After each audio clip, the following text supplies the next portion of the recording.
সফলতার কোনো শর্টকাট হয় না, হয় অনেক কাঠখড় পুড়িয়ে জীবন যুদ্ধের প্রতিটি অধ্যায়ে নিজেকে প্রমাণ করে করে একটু একটু করে আপনি সফল হবেন, একটু একটু করে আগাবেন। ইটস এ জার্নি, এটা কোনো ডেস্টিনেশন নয়। এবং সফল হওয়ার পথ পরিক্রমায় কোনো লিফট নেই, সিঁড়ি বেয়ে উপরে উঠতে হয়। কি বেয়ে? কিন্তু আমরা সফল হতে চাই কিভাবে? ডাইরেক্ট 100 তলায় তো আমি সফল, উপরে সবার উপরে আমি, এইভাবে চাই সফলতাটা।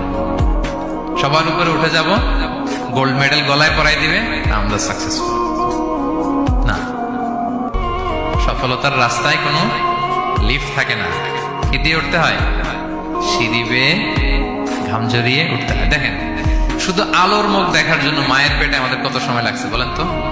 জাস্ট একটু লাইট, হ্যাঁ, 9 মাস 10 মাস সময় লাগছে শুধু একটু আলো দেখবো আমরা। একটু আলোর মুখ দেখার জন্য আমার লাগছে 9 মাস। আর এখানে আমরা শর্টকাট খুঁজি, খালি কি খুঁজি? সফলতার কোনো শর্টকাট নেই। অল্প এফোর্টে যারা সফল হতে চায় এরা কোনোদিন সফল হয় না।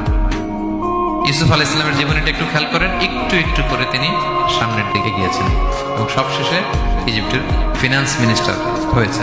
এজন্য ধৈর্য ধারণ করতে হবে, নিজের সর্বোচ্চটুকু উজাড় করে দিয়ে আপনার রোলটা আপনি প্লে করবেন, এরপর আল্লাহ তাআলার উপর ভরসা রাখবেন। কিন্তু অনেক চেষ্টার পরেও যদি কাঙ্ক্ষিত সফলতা না পান, হতাশ হওয়ার কিছু নাই। কারণ বিশ্বাসীর সফলতা শুধু দুনিয়াতে না, বিশ্বাসীদের সফলতা আখিরাত পর্যন্ত বিস্তৃত। ওইটা আসল সফলতা।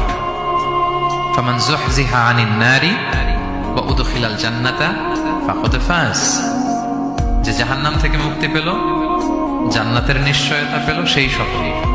আমরা যেন সেই সফলতার জন্য অপেক্ষা করি, আমরা যেন দুনিয়া আখিরাত উভয় জাহানে